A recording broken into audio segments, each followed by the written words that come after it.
Bueno, entre panistas y expanistas podemos seguir platicando muchas horas porque el PAN está viviendo una de sus épocas más importantes en términos de las decisiones que se tienen que estar tomando, de lo que ofrecen. Es quizá el partido de oposición, no es quizá, es el partido de oposición más importante en esta nación.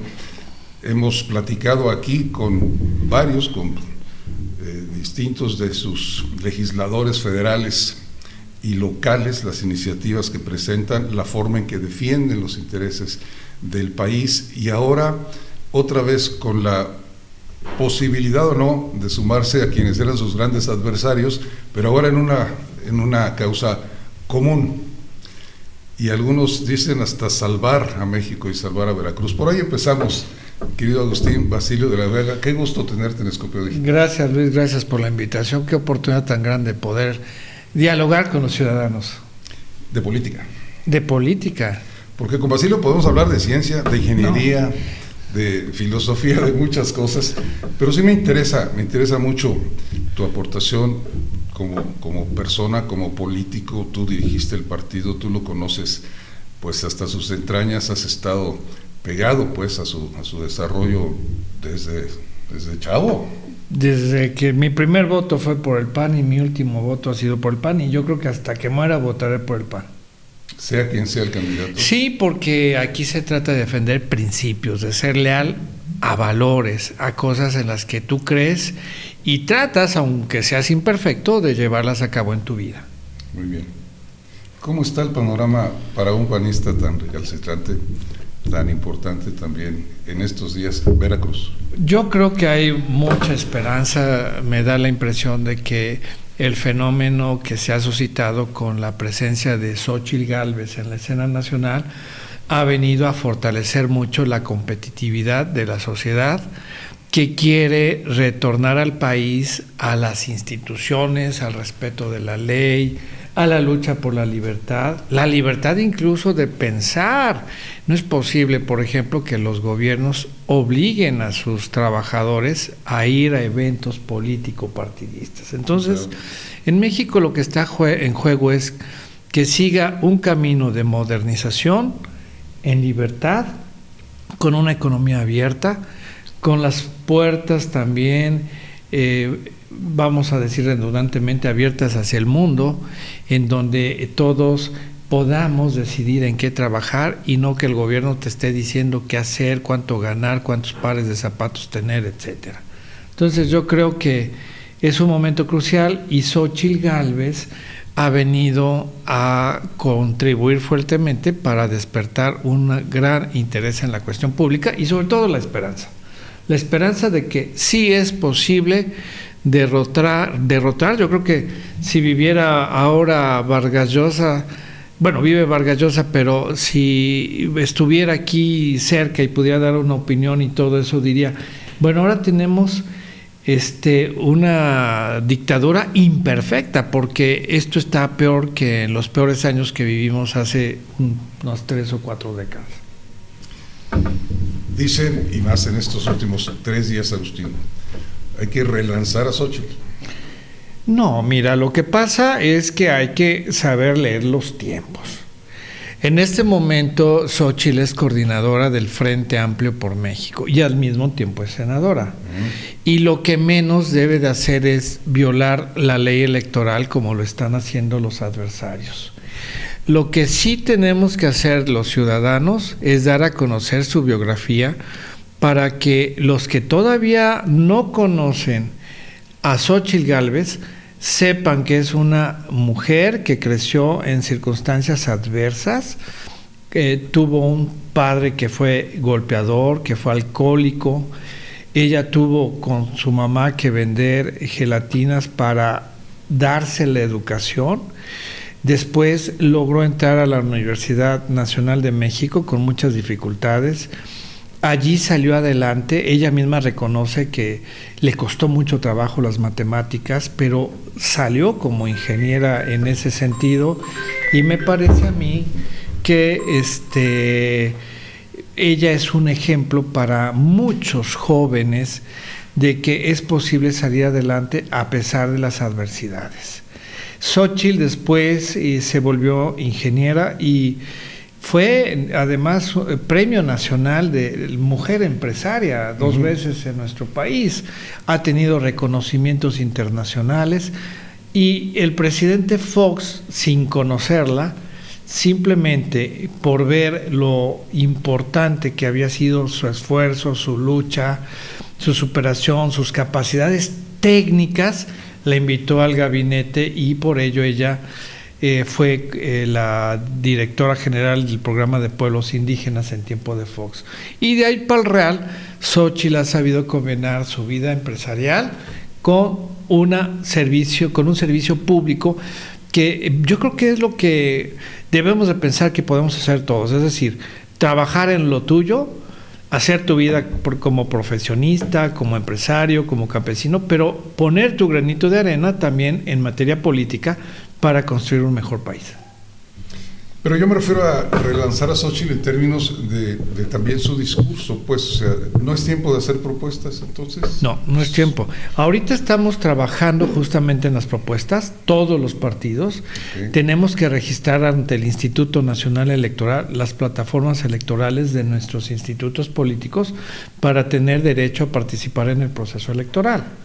Entonces ahorita lo que estamos haciendo es consultar con la sociedad y con los panistas sobre los temas fundamentales que requieren ser atendidos en el país, como es la seguridad, la educación, la salud, la economía, entre otros. ¿Cómo lograr que el país recupere el Estado de Derecho que veníamos construyendo en sexenios anteriores? ¿Cómo evitar que el presidencialismo acapare todas las decisiones de la vida pública y hasta de la vida personal de los ciudadanos? Entonces ahorita es momento de hacer plataformas, después vendrá el momento de registrar precandidatos y entonces tendrán las campañas que dirigirse a los electores internos y después vendrá el momento de registrar al candidato ya que va a enfrentar a otros candidatos en la elección constitucional. Pero hay tiempos, Luis. A ver, Agustín, no me digas, como dice aquel, no me digas que los procedimientos son los procedimientos, están las cosas cambiadas hace 2 años. Sí, pero la ley... De alguna forma esto ha hecho que ellos se adelanten 2 años. Y ahí es donde marcamos la diferencia. Nosotros sí pensamos que la ley es la ley. Y se trata de hacer las cosas bien, aunque signifique arriesgar en la triunfo. medida que los ciudadanos observen que hacer las cosas bien significa progreso real, en esa medida estamos indirectamente motivando a los ciudadanos a que voten por dejar atrás este populismo nefasto que está destruyendo al país, que está acabando incluso pues con la economía, ya no se diga con la seguridad. Bueno, hasta con las medicinas acabó, eso nunca lo habíamos vivido los mexicanos. Entonces, si nosotros no hacemos una democracia de calidad, Luis, entonces vamos, la otra alternativa sería jugar con las reglas de ellos y entonces tendríamos que ponernos a aumentar la apuesta ahora en qué sé yo, en regalar ahora no solamente a los jóvenes, sino a los niños y también a no sé quién, y entonces despilfarrar el dinero como el hijo pródigo y destruir completamente la economía del país y el futuro. Para sacar este país realmente se necesita orden, trabajo, disciplina, se necesita ideas, se necesita lealtad a programas reales que se pueden hacer. Mira, ahí tienes el caso, por ejemplo, del aeropuerto de la Ciudad de México. Se canceló una obra que fue proyectada por Norman Foster con ingeniería mexicana, participó el Instituto Nacional de Ingeniería de la UNAM, también ingenieros del Poli, fue una obra planeada por muchos años y llega un presidente ignorante que lo cancela y ahora estamos sufriendo los problemas de que no tenemos un aeropuerto internacional adecuado porque el Benito Juárez está saturado, requiere mucho mantenimiento y el otro no sirve, el que hizo. Entonces, eso es lo que tenemos que decirle a los ciudadanos, que esos discursos fáciles y baratos no te llevan a un verdadero progreso. ¿Cómo ves la participación o la posible participación ciudadana? Se está dando el interés. Claro, hay un sector de la población mexicana altamente culto, preparado, que ya se dio cuenta, muchos incluso votaron por López Obrador. Sí. Yo conozco personas, académicos, hasta científicos, muchas personas de buena fe que engañaron, o fueron engañados por López Obrador, y ahora están arrepentidísimos de haber votado por López Obrador. Y te voy a contar una historia de niño aquí que yo recuerdo mucho en Jalapa. El primer merolico que conocí lo vi en el árbol, en la Plaza del Carbón. Me acuerdo que era un hombre que llegó ahí con una maletín a la espalda y sacó un frasco con una especie de jarabe y empezó a decirle a las personas: aquí les traigo este jarabe que cura la fiebre y también compone el estómago y te ayuda para que puedas dormir, y si te pica un alacrán también te vas a sentir mejor. Y hablaba tan rápido y decía tantas cosas que se le empezó a remolinar las personas alrededor. Y llegó un momento en que había hablado y dicho tantas cosas, casi mágicas, que las personas empezaron a comprarle esa especie de jarabe, ¿no?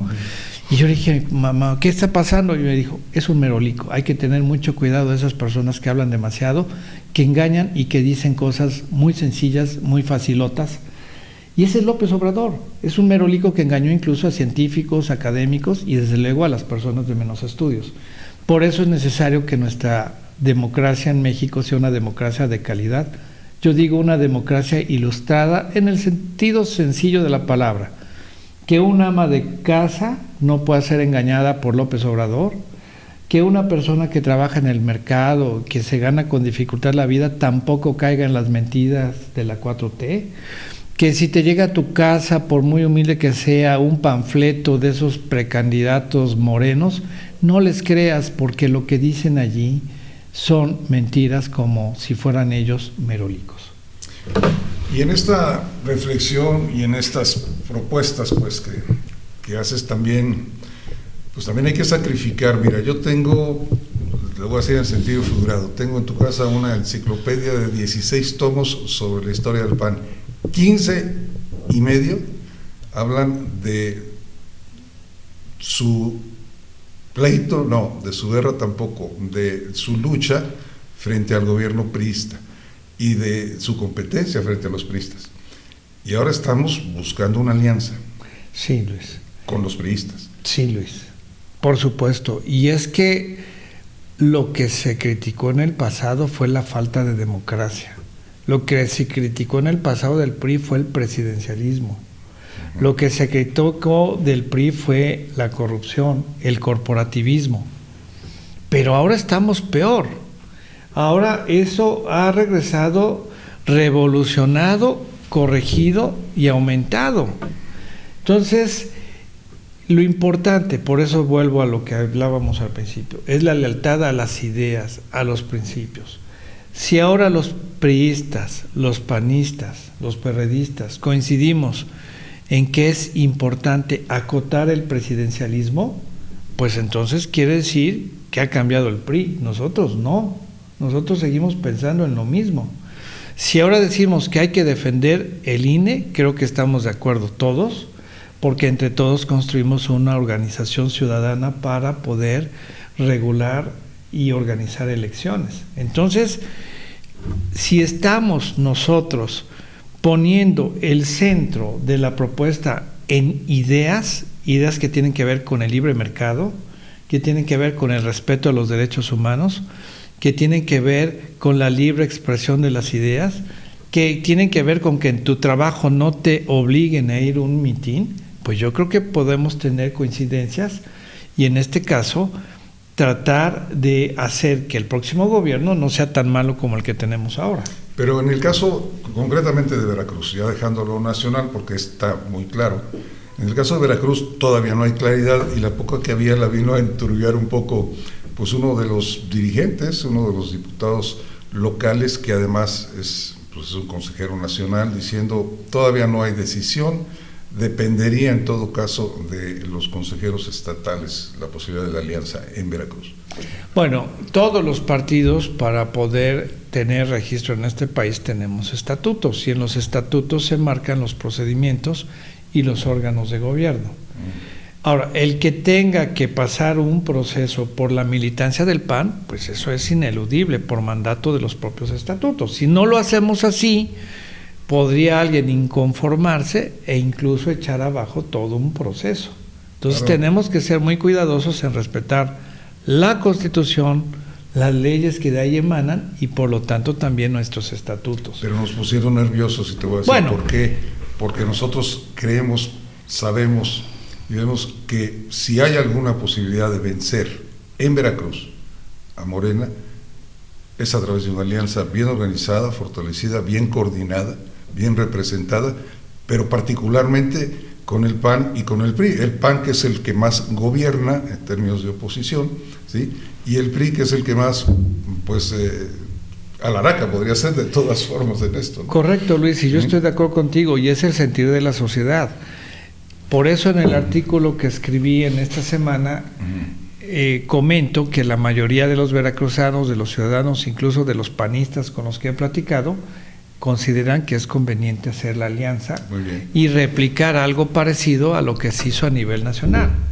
Y en este sentido, yo creo que es correcto porque si vemos que a nivel nacional es posible y se potenció la esperanza derrotar al populismo mediante una alianza de demócratas, bueno, pues aquí en Veracruz también podemos hacer lo mismo. Y en todo caso, ya concluido ese paso, ¿cómo tendría, desde el punto de vista del PAN y de los panistas con los que tú has platicado, cómo tendría que seleccionarse, elegirse a quién iría abanderando? Mira, esa pregunta es muy buena, pero difícil de contestar, Luis. Muy bien. Porque a nivel nacional, el Frente Amplio por México, mayoritariamente de ciudadanos, incluso el órgano que organizó la selección de candidatos mayoritariamente era de ciudadanos que en teoría no tenían partido o no tienen partido, fueron los que asumieron la responsabilidad de conducir los trabajos. Pero eso aquí en Veracruz está apenas en construcción. Tenemos que ver hasta dónde empujan también los ciudadanos. Los partidos, mientras, hemos estado, hasta donde yo lo sé, en acercamiento con ciudadanos y con otros partidos, y están, digamos, como que los primeros escarceos. Yo creo que todo va a salir bien, yo más bien tendría tranquilidad. Mira, antes de que saliera todo este asunto de Xóchitl Gálvez, todos estábamos preocupadísimos, algunos ya se sentían hasta derrotados, pero en el momento que surja el procedimiento, en el momento que surja cómo vamos a encontrar a quien va a encabezar y empiecen a darse ya nombres de manera más concreta, yo estoy seguro que todo va a salir muy bien. Soy radicalmente optimista. ¿Y puede ser del PRI, del PAN, del pues PRD bueno, o de la sociedad? Yo creo que de cualquiera. No tendría que ser. No, a ver, hay 9 gobernaturas que están en juego. La sociedad civil está en los 9 estados, pero también en los 9 estados hay partidos políticos. Entonces esto es una suerte de mucho diálogo, como decía Carlos Castillo Peraza, diálogo constructivo, escucharnos unos a los otros. Y aquí me voy a detener en algo que leí en un libro muy interesante que se llama Cómo mueren las democracias, que escriben un par de norteamericanos. Uno de ellos creo que es Stibert, algo así. Ellos hablan de una virtud que han tenido los norteamericanos en su democracia, que es la virtud de la contención. Creo que la mejor traducción para nuestro castellano sería la templanza. Y el mejor ejemplo, o el primer ejemplo que tenemos, es el de George Washington, que ganó la guerra y se convirtió en el primer presidente del mundo, porque en esa época en todos los países había emperadores, había reyes, no existían presidentes. Caciques. No, vaya, una nación que se independiza de Inglaterra y que forma un congreso y que deciden, en lugar de tener rey o emperador, un presidente que es también electo. Ese es el primer experimento realmente de la democracia moderna.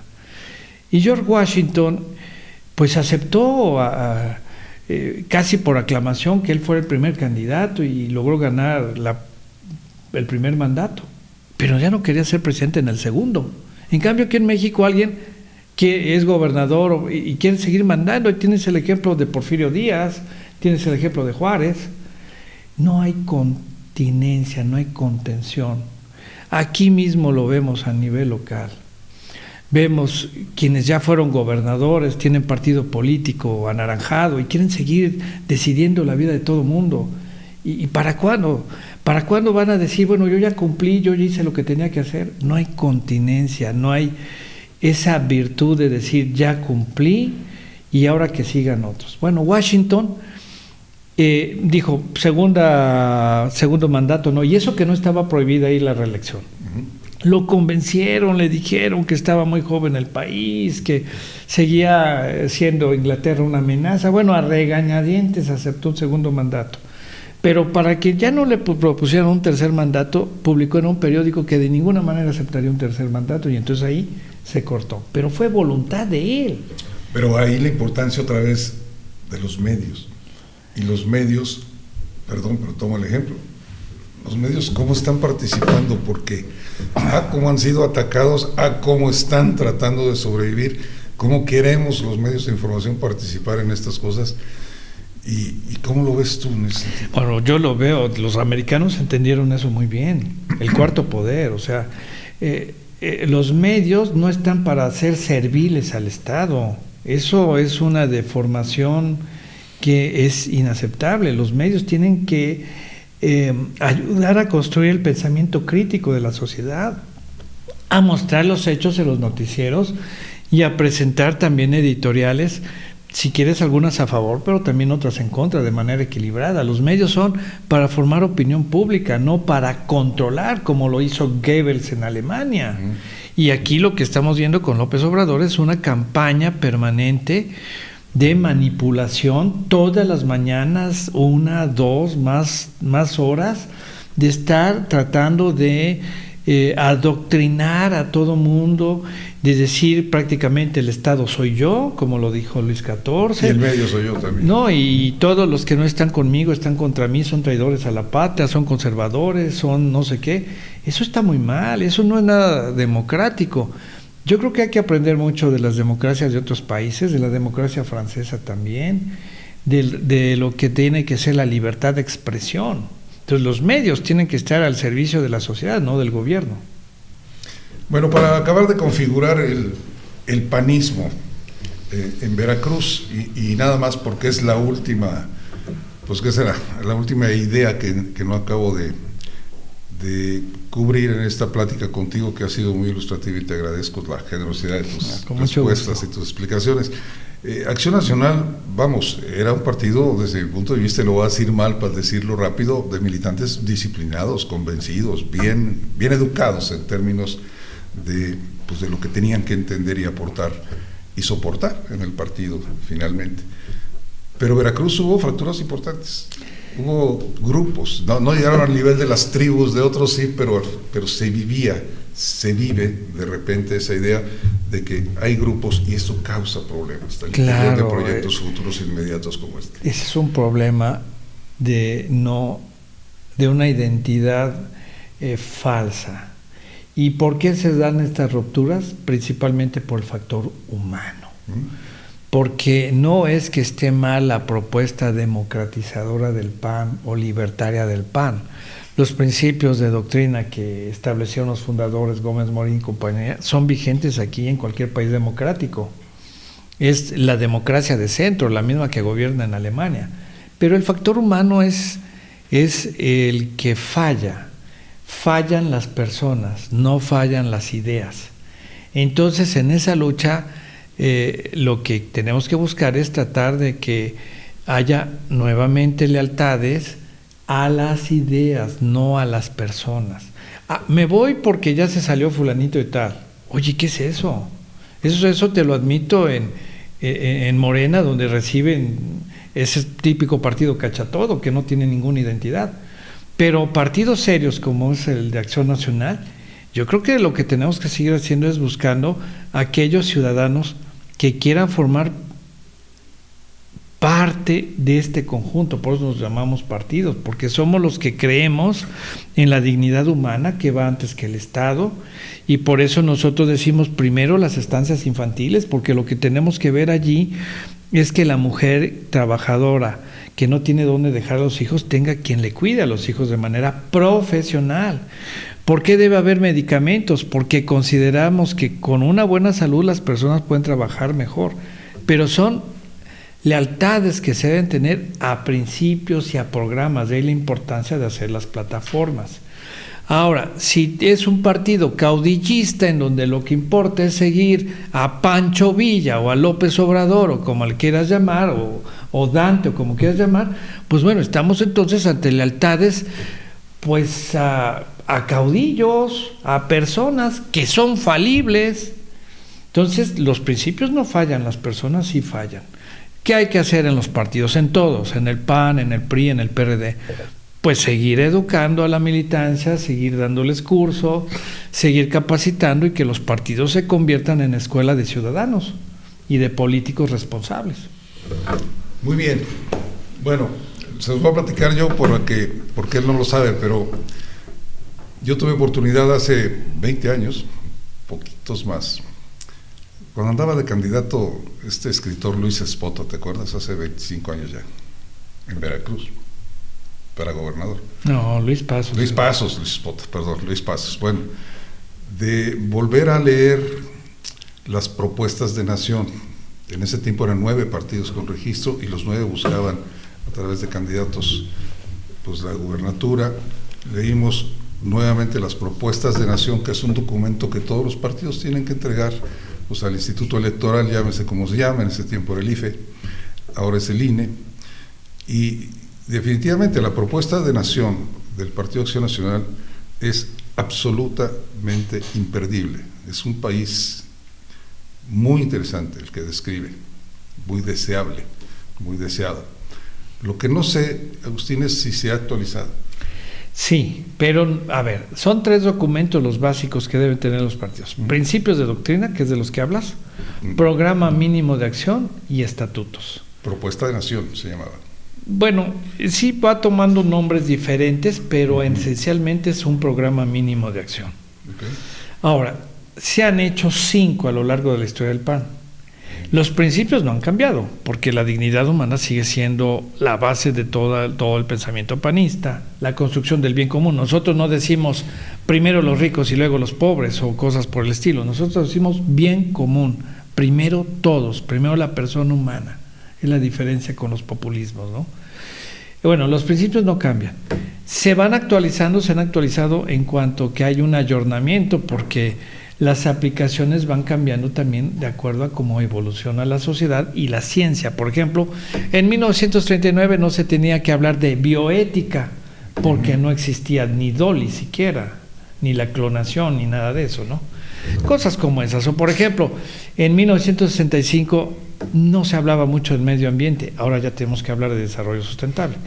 Ahora, los programas mínimos son la aplicación práctica de esos principios, pero de manera general, Luis. Claro. Sí. Y los estatutos son las reglas internas del partido. Por ejemplo, en el PAN decimos que para elegir un candidato a alcalde debe de realizarse una selección por método ordinario, que es por la votación de los militantes del PAN. Entonces, todos los que tenemos credencial del PAN podemos ir a votar como método ordinario. Bueno, entonces, en estos últimos 80 años, que es la vida que tiene Acción Nacional, más de 80 años, 84, se han venido actualizando con mayor frecuencia los estatutos, porque son las reglas de juego internas, ¿no? Los programas se tienen que actualizar porque aparecen problemas diferentes. Por ejemplo, en el nuevo programa ya estamos hablando de la necesidad de impulsar con mucho ímpetu las energías limpias. Claro. Por ejemplo, la energía solar, la energía eólica, todas estas nuevas tecnologías que ayudan a mantener a mantener la vida y a detener el calentamiento global. Entonces, eso también se actualiza con frecuencia. Lo que prácticamente permanece inmutable son los principios esenciales de lo que para nosotros es la política. la dignidad humana ante todo, desde la concepción hasta la muerte natural, y el bien común como principio y fin de toda acción política. ¿Y en la familia todos panistas? Pues en la mía, ¿te tienes refieres? 3 hijos ya adultos, son ciudadanos. Sí, y todos, bueno, hay distintos grados de panismo. Yo diría más que nada son humanistas, ¿no? Okay. Panista con credencial, tu servidor. Soy incluso consejero estatal y nacional. Pero mi hija, la mayor, que es científica, que vive en el extranjero, vota a distancia. Creo yo que siempre lo ha hecho por el PAN, porque coincide además mucho con los principios que tiene el Partido Acción Nacional, pero no es una militante de Acción Nacional. Y mis otros hijos, los más chicos, están en un caso muy similar. Igual mi esposa.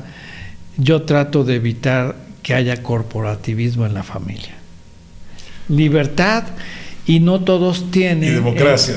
Y no todos en la familia van a tener la misma vocación, aunque todos somos el famoso son politicón que dice Aristóteles, pero hay quienes tenemos vocación para militar dentro de un partido y tener ahí paciencia y pasar, como tú dices, a veces hasta corajes porque las cosas no salen como tú quieres, y otros a lo mejor simplemente con el voto apoyan, ¿no? Yo no comparto esa idea que tiene el gobernador de aquí de que tenga no solo en el partido a toda su parentela, a sus primos, sus familias, todas los tiene hasta en nómina. ¿Eso qué es? Una cochinada, eso es algo impropio. ¿Cómo sabemos que realmente sean competentes para las cosas que están haciendo, no? No, bueno, eso es un corporativismo ya salvaje, casi fascista. Ya sabemos que son incompetentes. Tener a la familia en el partido y en la nómina es una desvergüenza. Muy bien, bueno, pues yo te agradezco mucho, sobre todo porque algunos de nuestros suscriptores, que ya van 1,600, por cierto. Felicidades, Luis. En 5 semanas, ¿no? Algunos de nuestros suscriptores van a estar más tranquilos en el sentido de que sí se está pensando en sostener el tema de la alianza en Veracruz. No son tiempos, pero bueno, hay nombres en el PAN, pues han surgido estos nombres de los mismos panistas, otros recomendados, otros de los analistas, ¿no? Manejaban ya a las senadoras, a la exalcaldesa. Yulen está insistiendo en que se vaya a la encuesta. Va a estar interesante.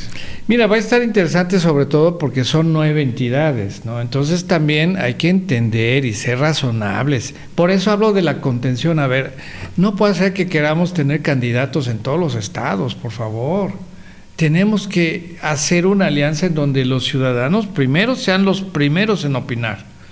Y también ver que tanto el PRD como el PRI como el PAN tengan sus candidatos, no los tienen, que tengan, supuesto. Que además cubran el perfil. Y si son nuestros aliados, hombre, tenemos que ser también magnánimos, tenemos que tener la caballerosidad también del caso y saber decir, bueno, ahora te toca a ti.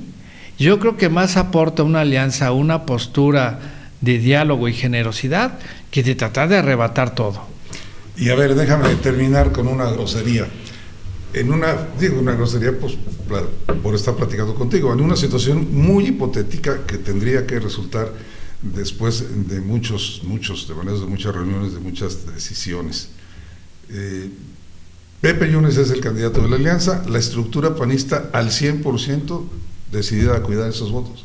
Voy a hablar por mí, yo voy a apoyar a quien ponga la alianza, siempre y cuando sea afín a la gran alianza nacional que es la que encabeza por ahora como coordinadora Xóchitl Gálvez. Tenemos que ir en unidad, como decía San Agustín, unidad en lo fundamental, en lo opinable libertad y en todo diálogo, comprensión, caridad si es necesario y amistad. Muchas gracias, Agustín. Para servirte. Encantado. Muchas gracias.